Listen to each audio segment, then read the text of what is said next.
ওই গত 5 আগস্টের পরে শেখ হাসিনা যখন দেশ ছেড়ে পালায় চলে গেল, তার পরবর্তী সময় আমরা দেখেছি রে ভাই, আপনি বিএনপি বলেন আর জামাত বলেন, নিতার ভিড়ি কোনো জায়গায় পা দেওয়ার মতো নেই। এ আছে বর্তমান বাংলাদেশের রাজনৈতিক পরিস্থিতি, বুঝলেন?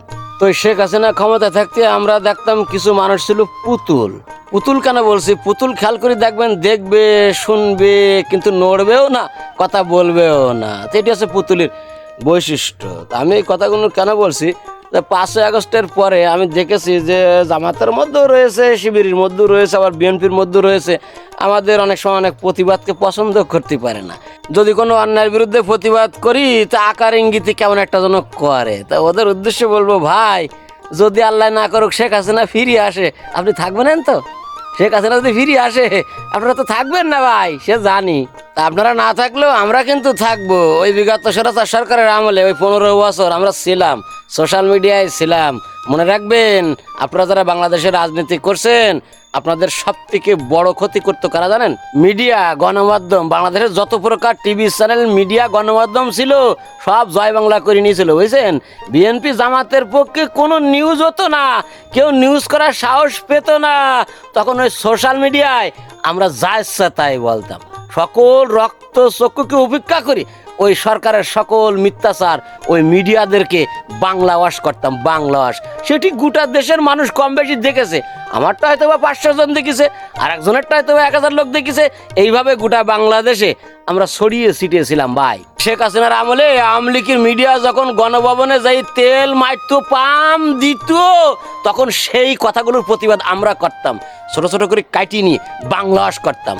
আর দেশের জনগণকে বলতাম যে ভাই একটু বুকি সাহস রাখো, একটু কথা বলো। এইভাবে কান্দি কান্দি মরেছি। আপনি মানেন না মানেন, এমন দুঃসময় একসময় আপনাদের ছিল বাইরে। ওই সময় আমার কপোতাক্ষ পেজের আমার প্রতিবাদী ভিডিও মিলিয়ন মিলিয়ন মানুষ দেখেছে। আপনি সার্চ করলে সেখান থেকে দেখতে পারবেন, বুঝছেন?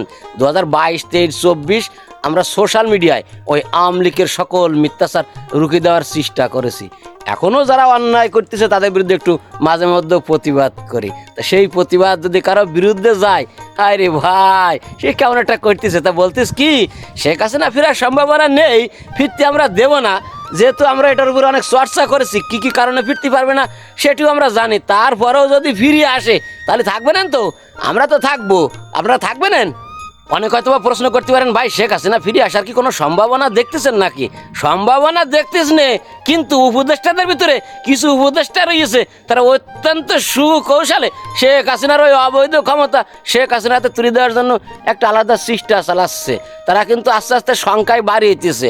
তা যদি কাটে দিতে ইচ্ছে করে তো ওই আওয়ামী লীগের দোষর যারা ছিল ওদেরকে কাটি দেন, আমাদেরকে কাটি দিয়ে আপনারা খুব একটা লাভ করতে পারবেন না, তাতে আপনাদের খুব একটা ভালো হবে না ভাই। আমরা আপনাদের সাথে রয়েছি আর থাকবো, তাই যতদিন পর্যন্ত নিঃশ্বাস থাকে। আমরা হয়তো বা ওই 5 আগস্ট আওয়ামী লীগের পার্টি অফিস কিংবা আওয়ামী লীগের কাউকে টার্গেট করে দুকুন ইট মারতে পারেনি, কিন্তু আপনাকে মাথায় রাখতে হবে এই ইট মারার ব্যবস্থা বিগত 15 বছর ধরে আমরাই করে দিয়েছি।